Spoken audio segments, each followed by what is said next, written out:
everyone, Nigel Saunders here. Today it looks like we're in for a rainstorm. The skies are getting black and I'm hearing lots of thunder in the background. The wind is picking up and you can see some blue spots in the sky, but then you get these really dark black clouds coming overhead. And it's been spitting rain a little bit, but not too much. The reason I'm out here in the rain is I've got to fill up 3 more rain barrels, making 5 total. I ran dry of water a couple of days ago, and so I want to make sure they're all full and ready to go for the next dry spell if we get one. If it rains today, that'll be 2 days in a row that I haven't had to water my outdoor trees. Kind of like a vacation. I planted a Virginia creeper. It's a vine, and I'm going to grow it as a bonsai. It was just growing in the yard, and it had a root on it, an aerial root. So I potted it up, and we'll see what happens with it over the years. I'm in the greenhouse now, and there was no dramatic change to the weather. The clouds just kind of dissipated, and it slowly turned gray, and then it started to rain.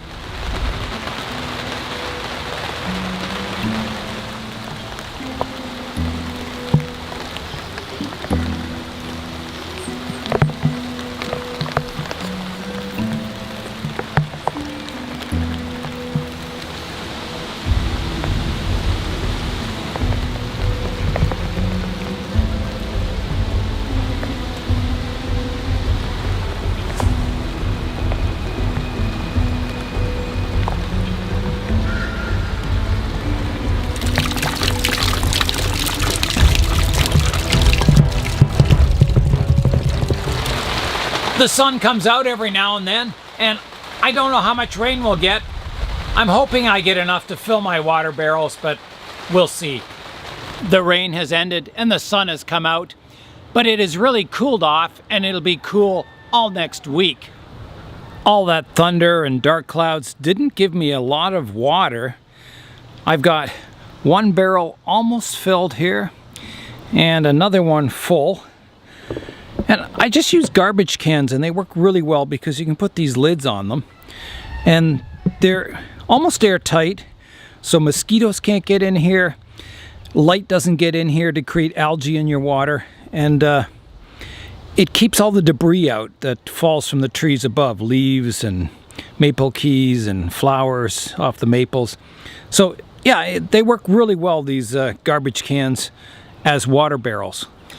Today I'll be pinching back some more of my pine bonsai. I've been flip-flopping back and forth on this tree, whether it's a native red pine or a Scots pine. And I think it's a Scots pine.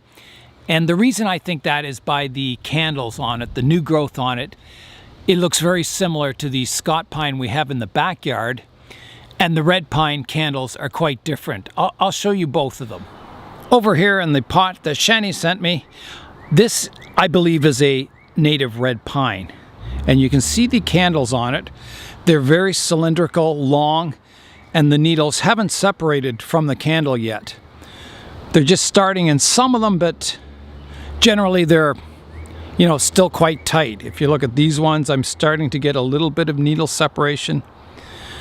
But they look quite different from my bonsai that's planted over the limestone rock over here. The tree that's planted on the limestone rock has quite different candles. They're not as red, and the needles have broken away from the cylinders much earlier. You can see there's a cone up top on that one. Really cool. So let's go look at the Scots pine in the backyard now. And I know it's a Scots pine because I bought it from a nursery. And we'll compare these candles to the Scots pine in the backyard. This tree is the Scots pine, and you can see the reddish bark up top.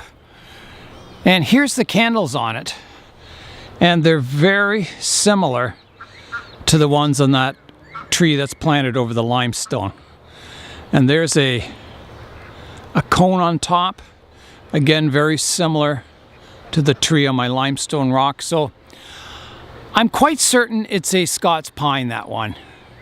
That's what I originally called it in the playlist, and I think that's what it is. So I'm back at the tree we'll be working on today, and I've got to talk about my goals and objectives for this tree before I start doing any candle pinching or pruning or plucking or whatever I do to it. If you want the tree to grow, if you want to grow long branches on it, then you don't touch the candles at all, and it'll just grow really long branches. If you want to keep the tree really compact and tight, then you would want to come in and pinch all the candles, you know, reducing them down so there's just a few needles growth for this year, and that would keep the tree really tight and compact. What you do to the candles is determined by what your ultimate goal for the tree is. This will probably be the front of the tree someday, but not yet, because it has these scars on it from pruning. I can't really have that as the front until those begin to heal more. So the front of the tree for now will be this side. My goal for this tree is to create a flat top windswept pine. So I want, you know, the longer branches coming off to the right hand side and keeping it more compact on this side. So you can see the trunk comes up and then it shoots off to the right hand side, blown by the wind. So I'm definitely want to keep the left hand side of the tree shorter over here and let this side grow out longer. I already did some pruning work to this tree earlier this year, and that was more just to sort out the branch structure, to avoid overlapping branches and kind of get the branches flowing nicely out from the trunk. So not really a styling type pruning, but more of a pruning for the health of the tree and to develop all the branches. So today I'm going to look at the design of the tree, and I may be pruning off some of the longer branches over this side. I'm looking down at the top of the tree. So the left-hand side is at the top of the screen, and I want to keep that fairly compact. And I've got a lot of compact branches in that area, but I've got these two long ones coming out on the left-hand side here. So I think I want to prune them back quite hard.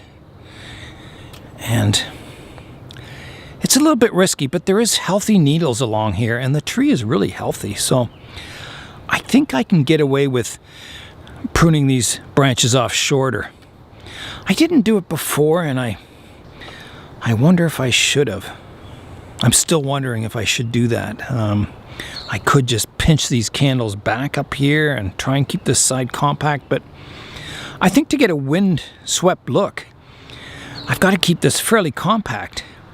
I've got some branches here I could prune it back to, but then that would look weird without, you know, these branches dividing here. So I think I'm going to cut them off short and see what happens. All right, here I go. I'm going to reduce these branches back. So I'm going to keep 1, 2, 3, 4, maybe 5, maybe 6 sets of needles on this. So I'll come in here and prune the tip off like that. So this had 3 candles on it, some good strong growth, but it still has some good strong needles, so it should create new buds around that cut point. So I'll do the same on this one, keeping it about the same length. So I'll come in here like that and prune that tip off. That brings this side of the tree in a lot to create that wind-blown style to it. Over on the right-hand side of the tree, I have a branch that's sticking straight up here, and I think I'm going to remove that completely. Like that. And that'll keep this section flatter or kind of weeping a bit.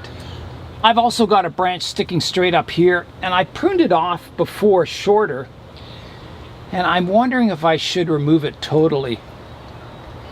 I think I should. I think I want to get rid of anything growing straight upwards. You can't have a flat top tree if you've got all this vertical growth on it. There's another branch here that I pruned it off short, but I think I'm going to get rid of it. So I'll take this one off also, like that. So that gets a lot of that vertical growth removed from the tree. Let me step back and have a look at the tree now. I think that's an improvement. It's got this side shorter. This side kind of is windswept. Yeah, I like that a lot better. So now I want to prune everything on this side. I want to prune these candles off shorter so they're not, you know, keeps this side compact, and maybe let this side get a little longer. I'm going to start with these big long candles here, and I'm just going to prune it with the scissors because I can get in between the needles here quite easily. So I'll leave 1, 2, 3. Yeah, I think about 3 whirls of needles. So pruning it quite compact. I'll do the same on this one. Like that. Shortening those new candles quite dramatically. I've got one back here. I can do the same. Shortening that. I've got a couple in here. Just shortening all the candles on this side down to a, you know, a shorter length. I'll pinch these ones. They're quite tender. There's a few back here. I can just pinch the tips off them.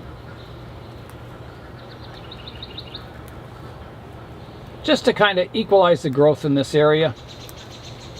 Keep the windy side of the tree really compact. And I could style this tree using wire, you know, positioning these branches down, and it would look quite good. It would look really good. But I'm going to try and do this pine with clip and grow, and it may be a bit of a challenge, but I'm up for it. I'm going to try.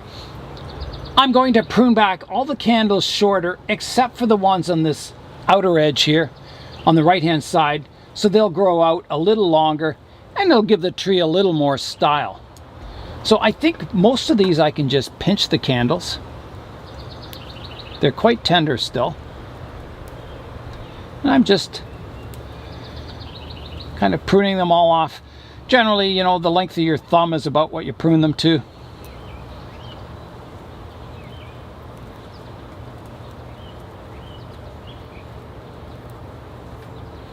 So these ones I want to keep long. That one I want to keep long. These ones will stay long.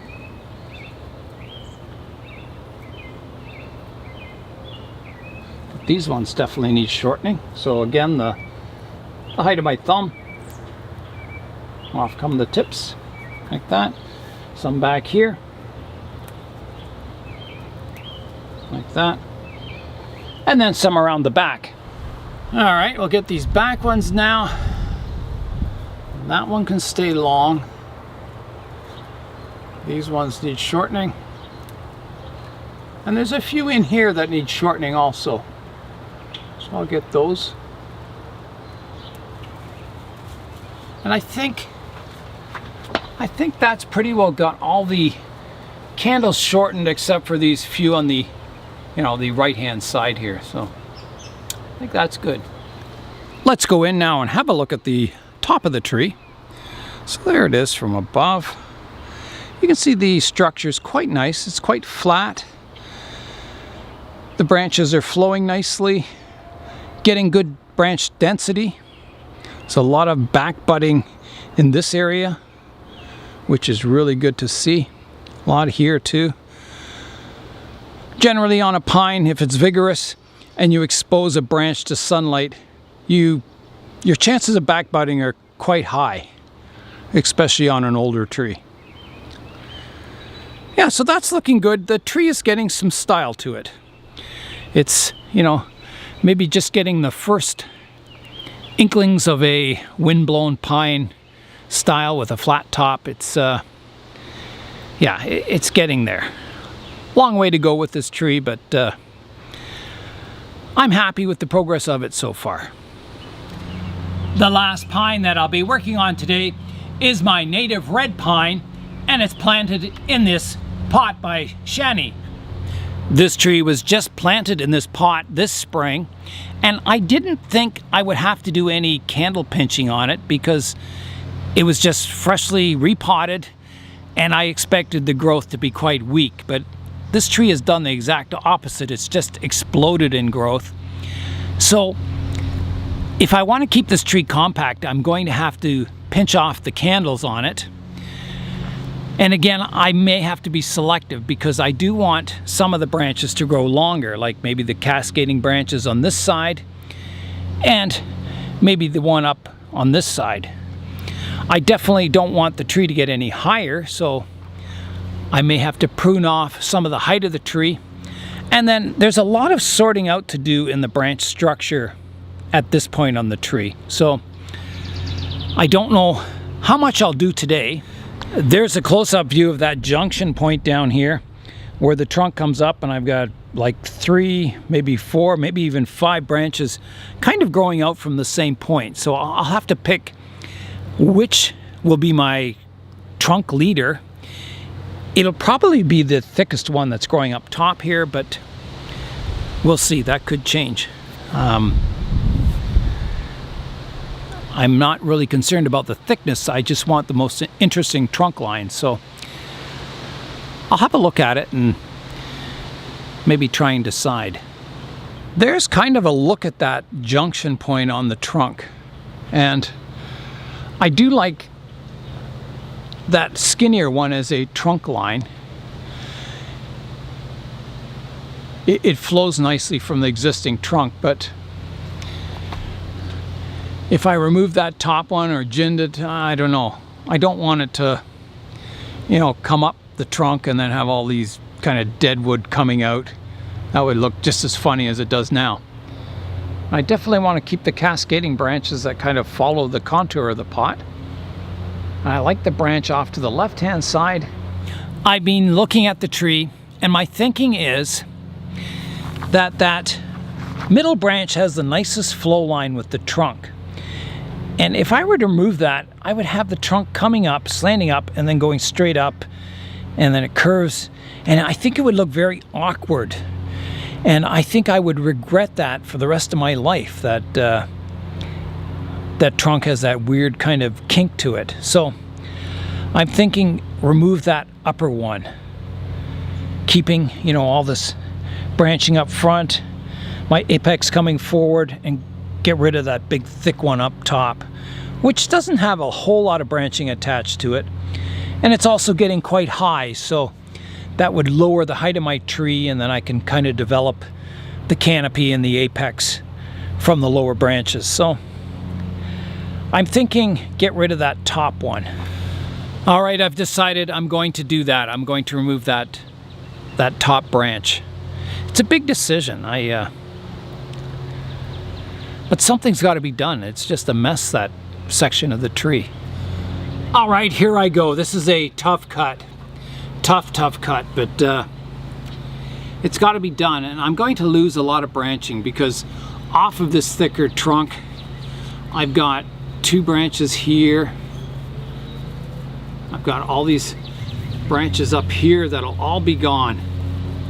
And then I'm hoping there's enough strength left in the tree to, you know, that it won't get weak and die. So let's try it. Here I go. I'll start by cutting off all the auxiliary branches. Tough cuts here.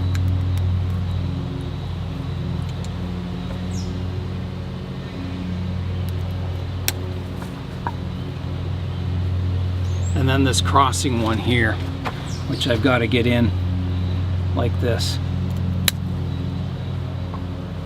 Let me come out front and see how that looks. I came out front and it looks very awkward, the trunk coming up here and then this branch coming up. So it's going to have to go. It's just a big cut. Here I go.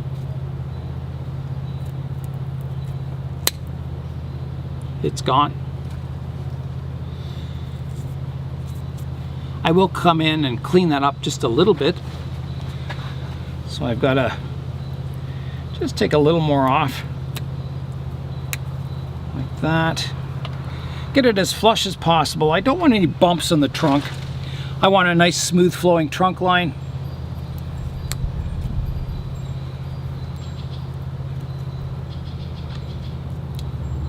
like that. Let me go see how it looks now. See if I'm horrified or not. I'm out front having a look at the tree, and it's looking better. I think that was a good move for the future. It's got a nice flowing leader. It's got some really interesting branches on it. Now, I was going to pinch the candles today, but I've got a lot of inner structure in here.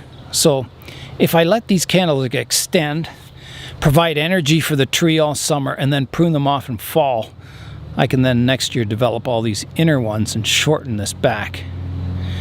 And so I don't think there's any rush to prune the candles on it this year, because I want it to recover from that big cut I just did, losing maybe almost half of the foliage on the tree. So I want the tree to stay strong and recover quickly. So I think I'm just going to leave it at that for now. I'll rotate the tree around so you can see it from all angles. So, this may be the front here, somewhere here, or probably more this type of an angle. So there's where you can see that leader was a branch off the main trunk, and the main trunk had been cut off at one time. The back is quite bare on the tree. All the foliage is out front. So, all this will have to be developed towards the back someday. Yeah, a lot of work to go on this tree, but I think it's, off to a fairly good start. Yeah. These rocks are just to hold the tree in place temporarily until the roots grow, fill the pot and settle in. Quite a change today for my native red pine bonsai. I think this tree will slowly evolve in the future into something nice looking.